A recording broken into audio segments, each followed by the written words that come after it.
Assalamualaikum warahmatullahi wabarakatuh. Saya di sini ingin mempresentasikan UTS Kepemimpinan.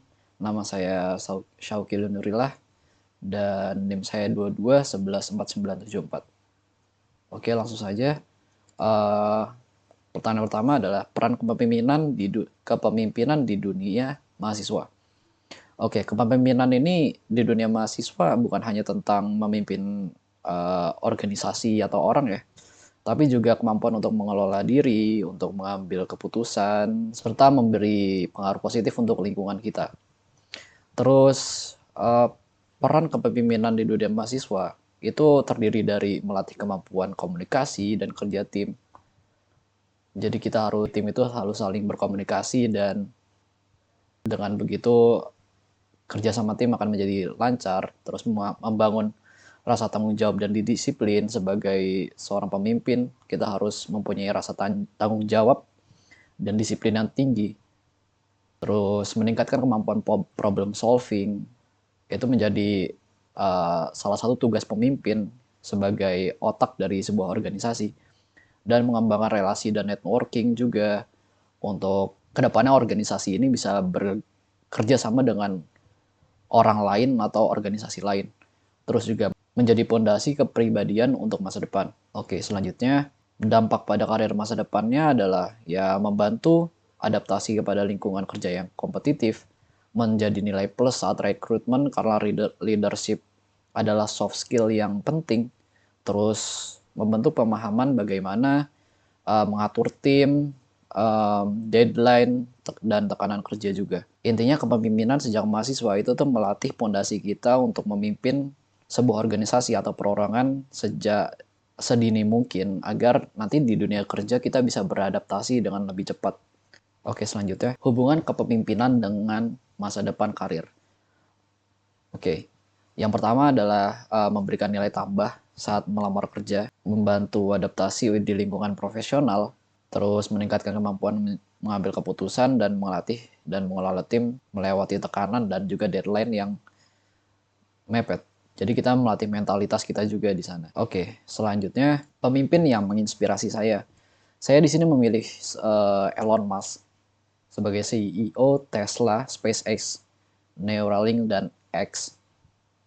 Dan alasannya karena dia punya visi yang besar ya. Karena dia punya cita-cita untuk membawa manusia ke Mars. Terus juga dia berani ngambil risiko yang besar dalam teknologi baru. Karena bersaing dengan China untuk membuat AI dan juga robot. Terus juga dia nggak takut gagal, selalu bangkit lagi setelah hampir bangkrut. Bahkan dia pernah tidur di pabrik karena saking dia sibuknya kerja. Terus mendorong inovasi untuk masa depan umat manusia. Terus kepemimpinannya berbasis aksi dan bukan teori. Banyak bawahan dari Elon Musk yang bilang bahwa dia orang yang sangat temperamen dan juga sangat keras ya. Apalagi soal deadline yang kebanyakan orang bilang nggak masuk akal. Jika suatu kerjaan harusnya estimasinya adalah 6 bulan, kalau dengan dia pasti dipangkas menjadi setengahnya, bahkan hanya 2 bulan saja. Dia orang yang gerak cepat dan juga sangat keras ya leadershipnya.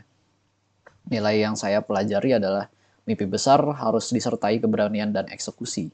Gagal bukan akhir, justru bagian dari proses kita. Terus pemimpin sejati menciptakan perubahan, bukan hanya mengikuti arus.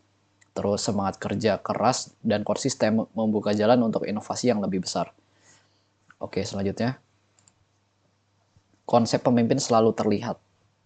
Oke, jadi pemimpin yang selalu terlihat artinya setiap tindakan dari seorang pemimpin akan menjadi contoh bagi orang lain, orang yang dia pimpin. Bahkan ketika pemimpin tidak berbicara, perilakunya sudah menjadi pesan dan juga teladan bagi orang-orang yang mengikuti dia. Pemimpin menjadi role model, terus perilaku lebih berpengaruh daripada kata-kata. Terus tindakan memimpin menjadi contoh bagi kelompok. Dan landasan teori behavioral leadership theory, pemimpin dinilai dari integritas dan konsistensi sikap. Jadi di sini ada kesesuaian dari sikap dan cara dia berbicara. Jadi dia nggak hanya omong kosong dan menunjukkannya lewat aksi. Oke, selanjutnya. Selanjutnya ada teori kepemimpinan. Yang pertama ada trait teori, atau yaitu pemimpin muncul dari sifat bawaan. Percaya diri, tegas, visioner itu dari bawaan lahir dia. Terus transformational leadership, yaitu pemimpin memberi inspirasi, visi jangka panjang, dan mampu mengubah tim menjadi lebih baik lagi. Jadi dia bisa menginspirasi orang-orang untuk bergerak dengan sesuai kemauannya. Terus servant leadership, yaitu pemimpin menjadi pelayan bagi timnya, mengutamakan empati, kesejahteraan anggota, dan memberdayakan mereka. Jadi pemimpin nggak semena-mena dan dia care juga sama bawahannya. Dan dari situ dia bisa mendapatkan loyalty dari bawahannya tersebut. Terus situational leadership, yaitu tidak ada satu gaya pemimpin yang paling benar. Pemimpin beradaptasi sesuai situasi dan kondisi tim. Jadi dibutuhkan fleksibilitas dalam memimpin. Oke, selanjutnya 3 peran mahasiswa dalam kepemimpinan. Yang pertama adalah leader atau pengambil keputusan, penanggung jawab, dan visi kerja. Tujuannya adalah mengarahkan tujuan tim, mengambil keputusan, menjadi teladan, dan penanggung jawab utama. Yang kedua ada follower atau mendukung jalannya tim agar kooperatif dan eksekutor tugas. Dia fungsinya adalah mendukung pemimpin, memberikan ide dan kritik sehat, menjalankan tugas untuk mencapai target. Terus tanpa followers yang baik juga pemimpin tidak bisa efektif. Yang ketiga adalah influencer atau penggerak ya. Dia menggerakkan perubahan, memberikan pengaruh positif, supaya mengajak orang lain kepada hal positif meskipun tidak memegang jabatan. Terus memberikan pengaruh, opini, dan inspirasi melalui tindakan. Terus mendorong perubahan dalam lingkungan kampus.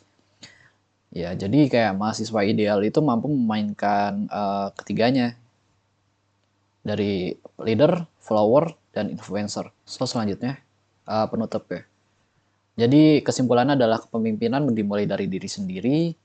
Mahasiswa adalah agen perubahan masa depan. Pemimpin bukan hanya memimpin, tapi yang memberi dampak juga. Terus lead with example, inspire with action. Jadi memberikan contoh yang baik dan juga bisa menginspirasi orang-orang yang ada di bawahnya. Sekian dari saya. Kurang lebihnya mohon maaf. Wassalamualaikum warahmatullahi wabarakatuh.